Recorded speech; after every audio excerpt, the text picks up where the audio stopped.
प्रिय विद्यार्थियों, नमस्कार। मैं अनिल कुमार यादव, सहायक आचार्य राजनीति विज्ञान, राजकीय कन्या महाविद्यालय बहरोड। विद्यार्थियों, आज के इस YouTube चैनल वीडियो में आपका हार्दिक स्वागत और अभिनंदन। विद्यार्थियों, पिछले वीडियो में हमने आपको अमेरिकी संवैधानिक व्यवस्था में शक्ति पृथक्करण सिद्धांत के बारे में बताया था। विद्यार्थी, शक्ति पृथक्करण सिद्धांत के माध्यम से सरकार के तीनों अंगों की शक्तियों को अलग अलग परिभाषित किया गया था और उसके विभाजन की बात कही गई थी। चूँकि विद्यार्थियों, व्यवहारिक रूप में शक्ति पृथक्करण सिद्धांत को लागू किया जाना संभव नहीं था, क्योंकि किसी भी एक अंग के निरंकुश या तानाशाह होने का भय बना रहता था। इस कारण से ही अमेरिकी संवैधानिक व्यवस्था में शक्ति पृथक्करण या शक्ति विभाजन सिद्धांत को लागू करने के साथ साथ ही उसको व्यवहारिक रूप में लाने के लिए नियंत्रण और संतुलन की व्यवस्था को स्थापित करने की कोशिश की। अब हम बात करते हैं विद्यार्थियों, नियंत्रण और संतुलन का अर्थ और उसकी प्रकृति। विद्यार्थियों, नियंत्रण और संतुलन के सिद्धांत का आशय है, अर्थात भाव है कि शासन के जो विभिन्न अंग हैं एक दूसरे की शक्तियों पर इस प्रकार नियंत्रण रखे कि शक्तियों का संतुलन स्थापित हो सके, अर्थात सरकार का कोई भी अंग अपनी शक्तियों का दुरुपयोग ना कर सके। विद्यार्थियों, शक्ति पृथक्करण और नियंत्रण तथा संतुलन, ये दो सिद्धांत ऊपर से देखने पर परस्पर विरोधी दिखाई देते हैं, परंतु वास्तविकता यह है कि इन दोनों सिद्धांतों में पारस्परिक रूप से कोई विरोध नहीं है। ये दो सिद्धांत और व्यवस्थाएं तो एक दूसरे की सहायक और पूरक हैं। दोनों सिद्धांतों का उद्देश्य एक ही है और वह है शासन की शक्तियों को मर्यादित करना और मर्यादित कर संविधानवादी शासन की स्थापना करना, जिससे कि शासन नागरिकों की स्वतंत्रताओं को कोई नुकसान ना पहुंचा सके, कोई आघात नहीं पहुंचा सके, अपनी शक्तियों का दुरुपयोग ना कर सके। तो ये था विद्यार्थियों अमेरिका संविधान के अंतर्गत जो नियंत्रण और संतुलन जो का सिद्धांत है उसका अर्थ। अब बात करते हैं कि अमेरिकी संवैधानिक व्यवस्था में नियंत्रण तथा संतुलन के सिद्धांत को किस तरीके से व्यवहारिक रूप में लाया गया। तो विद्यार्थियों, संविधान निर्माताओं ने शासन को मर्यादित रखने और व्यक्ति की स्वतंत्रता की रक्षा हेतु शक्ति विभाजन सिद्धांत को अपनाया था, लेकिन इसके साथ ही वे शक्ति विभाजन सिद्धांत की सीमाओं से भी परिचित थे, उसके दोषों से भी परिचित थे, किस सीमा तक उसको लागू कर सकते हैं। इस कारण से विद्यार्थियों, शक्ति विभाजन के सबसे प्रमुख समर्थक जो मेडिसन है, अपने पत्र फेडरलिस्ट में लिखा है कि शक्ति पृथक्करण सिद्धांत का आशय यह नहीं है कि व्यवस्थापिका और न्यायपालिका एक दूसरे से कोई संबंध न रहे। उन्होंने आगे बताया कि जब तक ये तीनों अंग एक दूसरे से संबद्ध नहीं किए जाएंगे और इस तरह से मिला नहीं दिए जाएंगे कि एक का नियंत्रण दूसरे पर स्थापित हो जाए, तब तक स्वतंत्र सरकार की स्थापना कभी भी नहीं हो सकती। विद्यार्थियों, इसके अलावा विद्यार्थियों, संविधान निर्माताओं के द्वारा यह भी सोचा गया कि शक्ति विभाजन के सिद्धांत को पूरी सीमा तक अपनाने पर शासन का प्रत्येक जो अंग है अपने निश्चित क्षेत्र में असीमित शक्तियां प्राप्त कर शक्तियों का दुरुपयोग भी कर सकता है। तो इस प्रकार विद्यार्थियों, संविधान निर्माताओं के द्वारा यह निश्चय किया गया कि तीनों अंगों की शक्तियां अलग अलग करने के साथ साथ ही एक ऐसी व्यवस्था स्थापित कर दी जाए कि एक अंग दूसरे अंग का नियंत्रण करता रहे और ऐसी शक्ति संतुलन स्थापित कर दिया जाए कि कोई भी अंग बहुत अधिक शक्तिशाली न हो सके। तो इसी के संदर्भ में अलेक्जेंडर हैमिल्टन ने अपने शब्दों में इसको व्यक्त किया विद्यार्थियों कि शक्ति की प्रतिद्वंदी शक्ति, power as the revival of power का निर्माण किया गया और शक्ति विभाजन सिद्धांत के सहायक के रूप में उसे व्यवहारिक रूप प्रदान करने हेतु नियंत्रण और संतुलन के सिद्धांत को अपनाया गया। तो इस प्रकार विद्यार्थियों, अमेरिकी संवैधानिक व्यवस्था में नियंत्रण और संतुलन की व्यवस्था को स्थापित करने के लिए सरकार के तीनों अंगों के संबंध में नियंत्रण तथा संतुलन की व्यवस्था को यहाँ हम स्पष्ट करेंगे बिंदुवार। तो सबसे पहले विद्यार्थियों हम बात करते हैं कि कांग्रेस की शक्ति पर नियंत्रण। कांग्रेस जो अमेरिका की व्यवस्थापिका है, तो अमेरिका की कांग्रेस अर्थात व्यवस्थापिका पर किस प्रकार से नियंत्रण और संतुलन के सिद्धांत को लागू किया गया है उसके संदर्भ में हम देखेंगे। विद्यार्थियों, कानून निर्माण की शक्ति कांग्रेस को प्राप्त है, लेकिन कांग्रेस की इस शक्ति पर कुछ नियंत्रण राष्ट्रपति और सर्वोच्च न्यायालय के द्वारा लगाया जाता है, अर्थात कुछ प्रतिबंध आरोपित किए जाते हैं। कांग्रेस के द्वारा पारित विधेयक पर, कांग्रेस कोई भी विधेयक यदि पारित कर देते कांग्रेस के दोनों सदन, उसके द्वारा पारित विधेयक पर राष्ट्रपति को विद्यार्थियों विलंबकारी निषेधाधिकार और जेबी निषेधाधिकार यानी पॉकेट वीटो, सस्पेंसिव वीटो और पॉकेट वीटो प्राप्त होती है।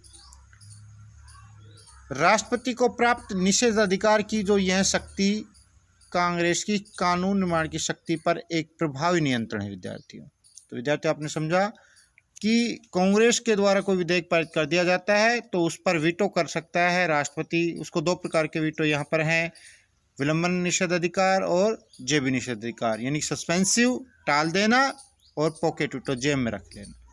ये दो प्रकार की वीटो पावर राष्ट्रपति को दी गई है। तो एक तरीके से राष्ट्रपति को जो विद्यार्थियों निषेधाधिकार की जो शक्ति है वो कांग्रेस की कानून निर्माण की शक्ति पर एक प्रभावी नियंत्रण के रूप में कार्य करती है, कोई मनमानी कानून नहीं बना है, जिसके प्रयोग में समय के साथ वृद्धि हुई है। राष्ट्रपति को कुछ ऐसे साधन भी प्राप्त हैं जिनके आधार पर कांग्रेस के द्वारा किए जाने वाले कानून निर्माण के कार्य को प्रभावित किया जा सकता है।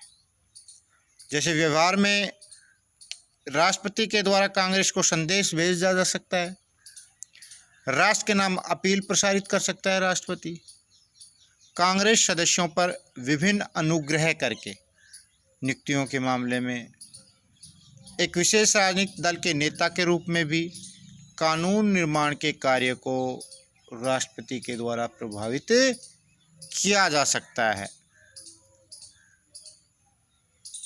इसी के साथ विद्यार्थियों, कांग्रेस की कानून निर्माण की शक्ति सर्वोच्च न्यायालय से ही प्रतिबद्धित होती है।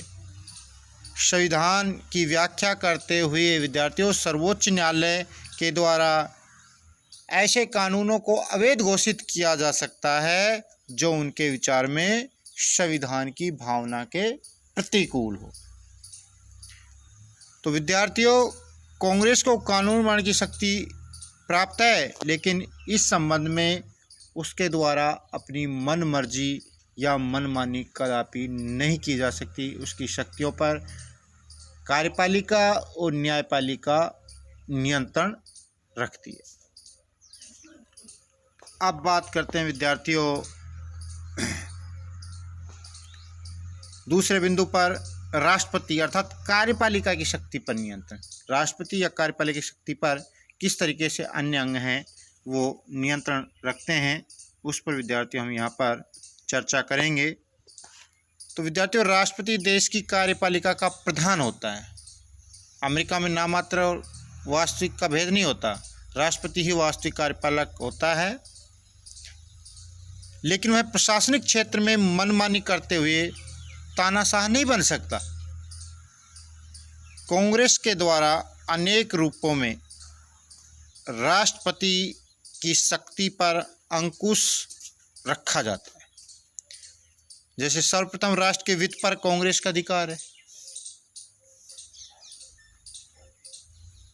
कांग्रेस राष्ट्रपति द्वारा चाहे गए धन की स्वीकृति देने से इनकार कर राष्ट्रपति की शक्ति पर अंकुश लगा सकती है।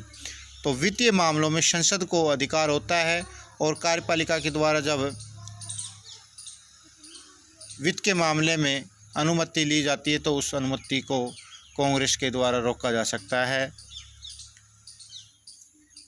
व्यवहार में अनेक बार कांग्रेस ने अपनी इस शक्ति का प्रभावशाली रूप से विद्यार्थियों प्रयोग किया। इसके अलावा राष्ट्रपति देश की सेना का अध्यक्ष भी होता है और वह परराष्ट्र संबंधों का संचालन करता है। परंतु विद्यार्थियों, कांग्रेस राष्ट्रपति की शक्ति पर भी दो रूपों में नियंत्रण रख सकती है। जैसे संविधान के अनुसार यह आवश्यक है कि राष्ट्रपति के द्वारा की गई युद्ध की घोषणा की पुष्टि कांग्रेस करे। मान लो राष्ट्रपति ने युद्ध की घोषणा कर दी तो उसकी पुष्टि कांग्रेस के द्वारा किया जाना आवश्यक है। इसी प्रकार राष्ट्रपति के द्वारा किए गए समझौते और संधियां है, उसकी पुष्टि भी सीनेट के द्वारा, यानी कांग्रेस के द्वितीय सदन सीनेट के द्वारा अपने 2/3 बहुमत से की जानी आवश्यक होती है, अन्यथा वो संधि या समझौते रद्द माने जाते हैं। अर्थात इस पुष्टि के अभाव में संधि और समझौते व्यर्थ हो जाते हैं। विद्यार्थी एक बात तो सर्वविदित है कि कांग्रेस के द्वारा पुष्टि प्रदान न किए जाने के कारण ही राष्ट्रपति वुड्रो विल्सन अमेरिका को राष्ट्र संघ का सदस्य नहीं बना सके थे। इस प्रकार राष्ट्रपति को बड़े बड़े पदों पर नियुक्ति करने का अधिकार प्राप्त होता है, लेकिन राष्ट्रपति विद्यार्थी अपनी शक्ति का दुरुपयोग न कर सके, इसके लिए यह व्यवस्था की गई कि नियुक्तियों पर सीनेट की स्वीकृति अति आवश्यक है। कांग्रेस के द्वारा राष्ट्रपति पर महाअभियोग भी लाया जा सकता है। राष्ट्रपति की शक्ति को न्यायपालिका के द्वारा भी विद्यार्थियों नियंत्रित किया जा सकता है। विद्यार्थियों, सर्वोच्च न्यायालय राष्ट्रपति के कार्यों का सर्वेक्षण कर सकता है और यदि वे कार्य संविधान की व्यवस्था के प्रतिकूल हों तो उन्हें अवैध भी घोषित कर सकता है। तो इस प्रकार विद्यार्थियों, राष्ट्रपति की शक्ति पर किस तरीके से व्यवस्थापिका अर्थात कांग्रेस और सर्वोच्च न्यायालय का नियंत्रण रहता है, उसके बारे में इस बिंदु में हमने चर्चा की। अब अगली बात करते हैं अगले बिंदु पर कि न्यायपालिका की शक्ति पर आंशिक नियंत्रण। न्यायपालिका पर कांग्रेस और कार्यपालिका के द्वारा किस तरीके से आंशिक नियंत्रण रखा जाता है, इस बिंदु पर अपन आते हैं। तो विद्यार्थियों, न्यायपालिका पर भी व्यवस्थापिका और कार्यपालिका के द्वारा एक सीमित नियंत्रण रहता है। कांग्रेस के द्वारा जो संसद है, व्यवस्थापिका है जो अमेरिका की, कांग्रेस के द्वारा न्यायाधीशों की संख्या निश्चित की जाती है, उनका वेतन निश्चित किया जाता है और राष्ट्रपति सीनेट की सहमति से न्यायाधीशों की नियुक्ति करता है। तो न्यायाधीशों की नियुक्ति राष्ट्रपति के द्वारा किसकी अनुमति से, किसकी सहमति से? सीनेट की सहमति से। इसके साथ ही विद्यार्थियों, कांग्रेस के द्वारा संघीय न्यायालय का जो अपीलीय क्षेत्र अधिकार है उसको सीमित किया जा सकता है और कांग्रेस महाअभियोग के आधार पर न्यायाधीशों को उनके पद से पदच्युत कर सकती है। तो इस प्रकार विद्यार्थियों, यदि सर्वोच्च न्यायालय कोई ऐसा निर्णय दे दे जो कांग्रेस की दृष्टि में अनुचित है। तो कांग्रेस संविधान में संशोधन करके